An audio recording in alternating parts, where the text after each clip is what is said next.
So if y'all would just start off by introducing yourself, what you do at Kimley-Horn, and a little bit about your personal lives, that would be great. Sure. You want me to go first? I'll go first. Okay. I'm Kaylee Wilson. I've been at Kimley-Horn for 7 years. I was an intern here in 2015, and then since 2016 I've started full-time here. I've done roadway engineering, I've done traffic engineering. I've been in 2 offices, so in the Fort Worth office, and now I'm in the Denton office. Personal? Personal life, I have a husband. We've been married since 2017. We've been high school sweethearts for, quite a while now, so I've been married a while, or dating him for a long time. And then I have 1 kid, and he's 1.5. His name's Eldon. I'm Sam Fries. I've been with Kimley-Horn 12 years now. Started right out of college from Iowa State and done roadway engineering the whole time, but that has spread the gamut of intersection improvements. That included signals, stop signs, roundabouts, all the way to, I've also done railroad stuff, railroad quiet zone crossings and regular urban roadways, so no highways, but 2-lane asphalt roads converted to concrete streets, and then downtown planning and reconstruction projects are currently what I mostly work on now. And then personal life, my husband and I have been together since 2016, and we have 2 great children. The oldest is 2.5, and then the youngest is 7 months. She just turned 7 months. A boy and a girl. What would you say is your favorite thing that you get to do at work every day? That's my favorite thing. I really like talking about, maybe that's just talking. I really like getting to collaborate on projects. So talking, but I also like problem solving together. I enjoy the size of our projects because usually it requires a lot of people to work on them, either from our team or from other disciplines like traffic or water, wastewater, or something like that. And so I like the collaboration piece of our projects. What would you say are the most challenging parts of your jobs? So I think one of the most challenging things of what we do is probably marrying the technical piece with the personal side of things that we do. You have to run a team, you have to develop personal relationships, but then you also have to be a technical expert and an engineer and marry the two and make sure that you're training your people to be technical while you're also technical and also maintaining relationships. And in that sense, I think it's also kind of hard to switch and not only be an expert mentor, an expert technical person, but then I switch and go back home and I'm also a mom. So I think the switching of all of these roles is sometimes pretty tough, but it also keeps you pretty entertained, and no day is the same.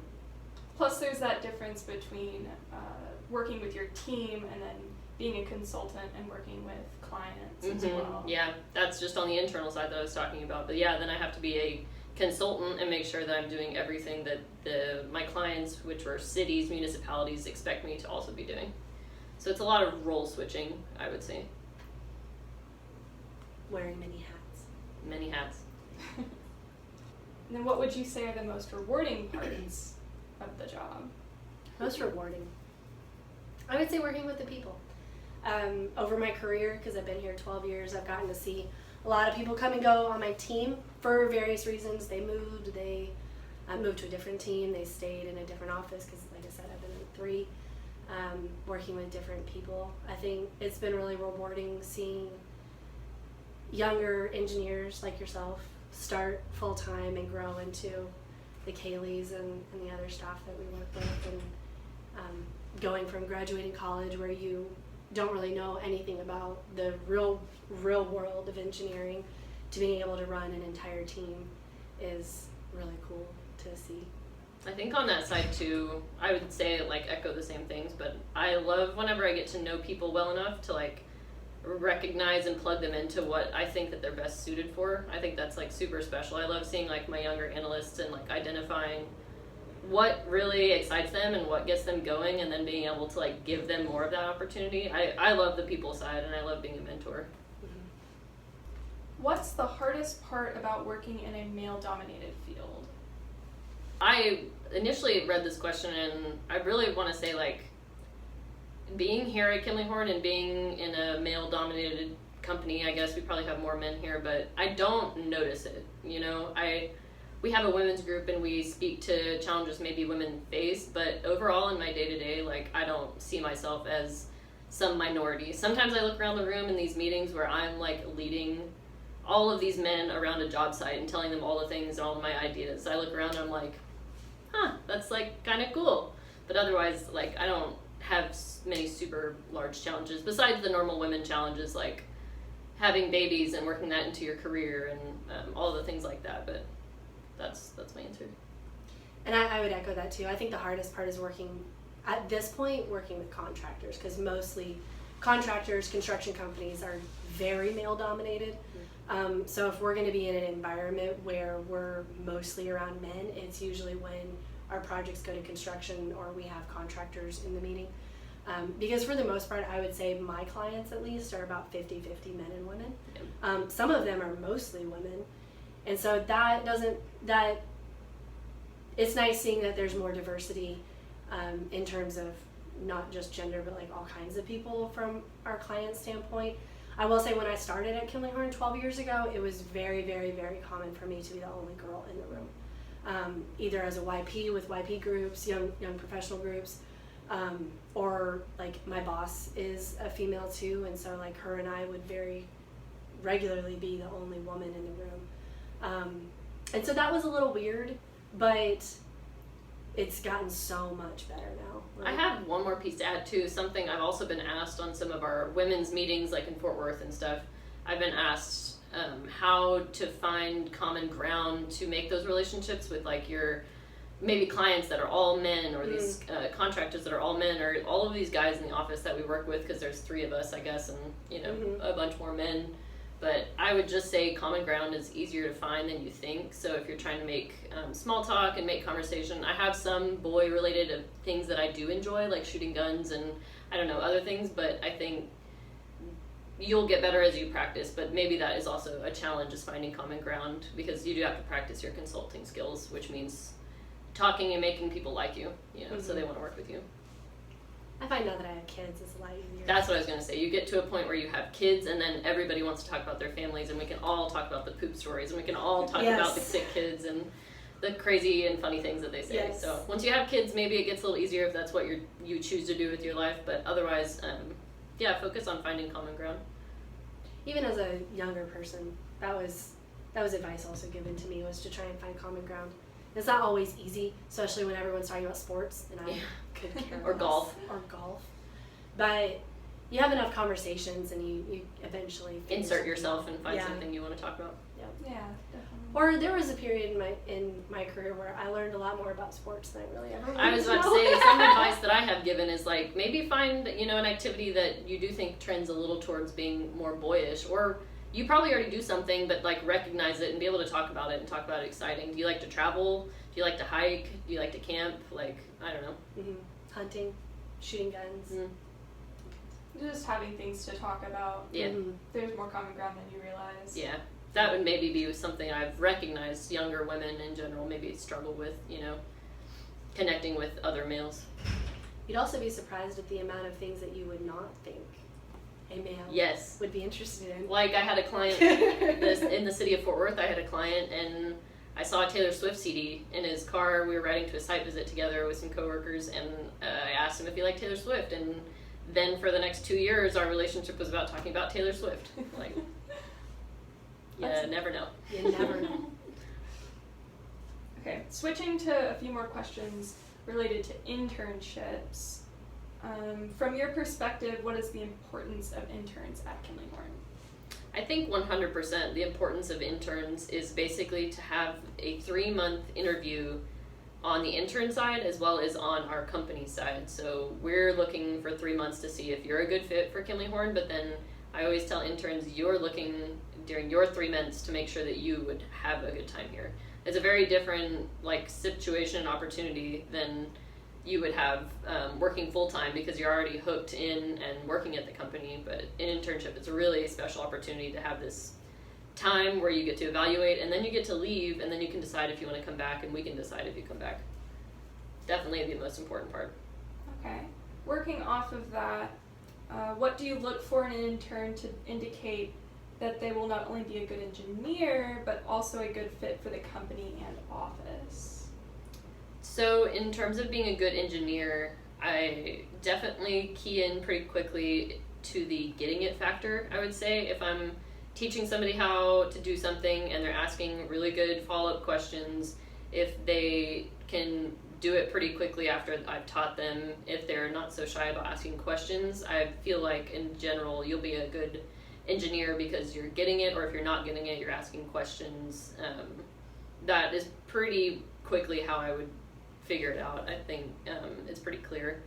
Then for the good fit for Kimley-Horn, it ties into those things. Having an interest in our company, being interested in growing yourself through your career, all good fits for Kimley-Horn. Making sure you're taking people out for lunch and getting to know what all these various people in our office do, I think would help me decide if you're a good fit for Kimley-Horn. Okay, and you said that the internship is not just kind of an interview for you to look at the interns, but also for the interns to look at the company. What would you say that interns should be looking for?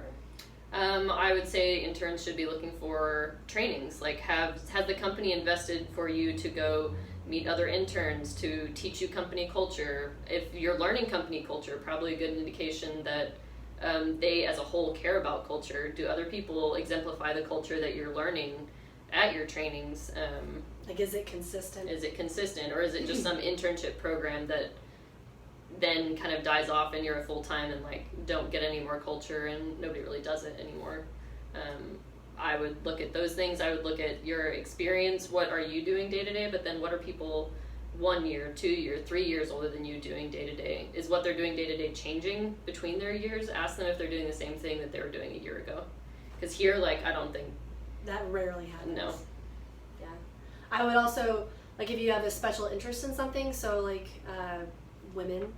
women's things, like if you're planning on having a family eventually, maternity leave, how we treat moms whenever they come back to work, what kind of culture is surrounded with women or men, honestly, also having children. Yeah.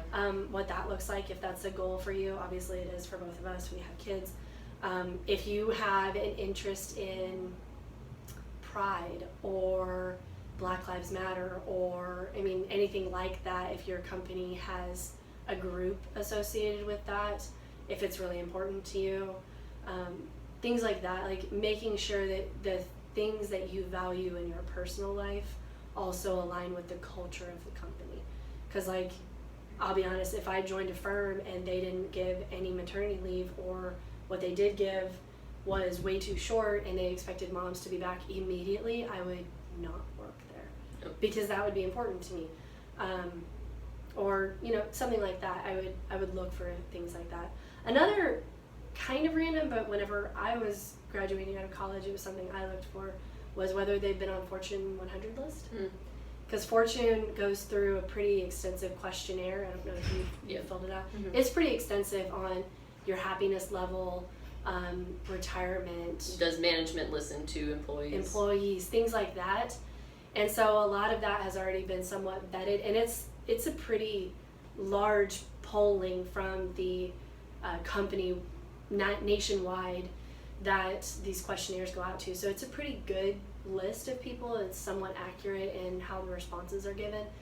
And we've been on it 13 or 14 years. So I think that's a really good indication. While I think Kimley-Horn is great because we've been on it many times, I think other companies that are on there are good as well. So it's like an easy, like, I don't want to dig too much into this company while I'm shopping for jobs. I check that box. So. And then on that note, evaluating the benefits. You know, you can ask any of the full-time employees that work at the company you're interning with about their benefits and see what they have to say. And happiness of senior people. So, like, if you've been here 12 years, 15 years, 20 years, and you're still happy with your job, obviously there will be years that you're not, but on the whole, if the most of your career has been happy, I think that's a good indication of what your career would be like at Kimley-Horn too. And the retirement age of people. I like to look at that because we retire early at Kimley-Horn. That's nice too. any tips for making your resume stand out? Things that maybe as we're at college we should get involved in, things to highlight, things to not include on the resume? I like to say your resume is a list of talking points for whoever you're interviewing. So as interesting as you can make your resume, or as many open-ended questions you can create through your resume is good. Because like if I'm interviewing somebody and they have, I'm just going to throw out an example. Like say you've been at 2 colleges, maybe you did community college and a regular college, but you list like start and end date, no projects, no school information, no nothing. Under there you just list that, and then you list jobs that you've had. So like maybe you worked at a restaurant or grocery store or something like that, and you just listed that, but you didn't put any information there. I have no questions I can ask from that. So it makes the interview start off really awkward, because now I have to start fishing for small talk to ask questions from it. Whereas if you list things that maybe you find interesting, or when you've talked about whatever the topic is with somebody and they're like, that's a really cool story. Maybe in one of your engineering classes you did a really cool project. Maybe you've done an internship that you really liked, a project that you worked on. I would list all of that, and you can list some details. So like the internship that you've done, you could list all the projects you've worked on and maybe 1 or 2 bullets about the things that you did on those projects. If you didn't have an internship but you're looking for one, you could list projects that you've done at school, or maybe you did something cool in high school. Like a lot of schools now have technical centers that you can go to while you're still in high school. Maybe you did something cool there, and it doesn't have to be engineering related. If it shows your level of passion, a lot of times, I'll be honest, a lot of times I'm just looking for passion. Like if you can be passionate about something and talk about it in a really excited way that makes me really excited, that ability is so much harder to teach once you've like if you graduated school, you're an engineer. I feel confident you know how to use CAD or whatever it is. I don't feel as confident in your ability to talk. So when I'm interviewing somebody, I'm looking for a good fit for my company. I'm looking for somebody that I would want to work with every day, somebody that my clients are going to connect to. So the more opportunities for a conversation you can create out of your resume is super helpful for the person interviewing. If you're really involved in concrete canoe, steel bridge, something like that, and you were a leader, like that's something to really highlight. Anything under like, so usually there's a few categories on a resume. You've got like your school, GPA. If it's good, include it. If it's not, don't. I mean, honestly, because I won't ask about it, but if you include it and it's really low, I am probably going to ask about it. But if you don't put it on there, I'm not. An engineer that graduates with a C is the same as an engineer that graduates with an A. Doesn't matter. So you've got your school, then you've got your like work experience or relative classes or something like that. You can put anything in that work experience section that you want. Projects, internships. If you never had an internship and you didn't do anything cool, put your high school job. Like showing anything that you have work ethic associated with it or some amount of passion associated with it, that's what is going to create that conversation. I don't want to see a giant section on the computer programs that you use, because I don't really care. Yeah. Everybody is taught some form of CAD, whether it's MicroStation or AutoCAD. If you're not, I don't really care about that either. I started at Kimley-Horn only knowing MicroStation, and I don't even think I've opened MicroStation since starting at Kimley-Horn. I've only ever used AutoCAD, and I learned it, and that was fine. So, I mean, it's great if you've learned something unique, like HECRAS, or A foreign language. Something like that, that's cool to highlight. Special skills, that could be a special skills section, like some unique software. Photoshop would be an interesting one for an engineer to have learned. Anything like that. A foreign language would be great to highlight. Those are cool things to highlight. The fact that you know Microsoft Word and Excel, if you actually have to nix that whole section on your resume to highlight all of the other cool stuff, that's even, like, no one really cares about the softwares you know, in my opinion. So try to find things that you can definitely talk about in Yes. the interview. That's the most important thing. Yeah. And then always try and leave out something. So like, you want to create an opening for a conversation, but you don't want to put so much information in there that they don't feel like they're going to learn anything by asking you. So it's a bit of a fine balance, but Kind of a template just for your talking. yeah. Yep. Good to know. Lastly, what would your advice be to young ladies studying engineering? Keep at it. Yeah. It's hard to stick with it. It's a lot of effort. Honestly, so like you had asked about work-life balance over lunch. I kind of felt like I worked more during college than I did after college because there were no late night studying. There was no cramming for tests. I wasn't working and going to school full time. So I thought that was nice. But whatever your personal situation is that's gotten you into engineering, it can be hard to stay. It's a very tough thing to graduate with, so I would recommend just sticking with it. And if you don't like it, don't stay with it. But if you feel like you would like it and you've known enough people that do civil engineering and you like what they do, then I would say stick with it. Because eventually you'll find a firm or something that you will fit in with. And like you were saying, you're the same if you graduate with a C or an A, you just Yeah. have to get the degree. Just gotta get the degree. Gotta get the degree. And then find your happy place in your career. Yep. I haven't changed careers, or changed jobs, excuse me, or careers, but I've always been at Kimley-Horn. But that doesn't mean you have to stay either. Like, that's the great thing about internships. If you like the place you're interning at, you should obviously go back. But I also haven't been anywhere else but here, so. But if you don't, like, there's no obligation to return or stay, it's your life. And then building off of that, definitely communicating if you don't enjoy where you're at, because there could be opportunities at the same place. Yep. For You a just change. have to voice that you're not enjoying where you're at. Yep. And that could be for a multitude of reasons. The projects, maybe you aren't interested in the projects. Maybe you and your supervisor don't click very well. Maybe the office is huge. Like, our Dallas office has so many people now. Hundreds and hundreds. Hundreds of people. Like, I think 200-300 people now. Maybe that's not a good fit for you, so you'd like to go to a smaller office. All of those things are conversations that you can certainly have with whoever you work with.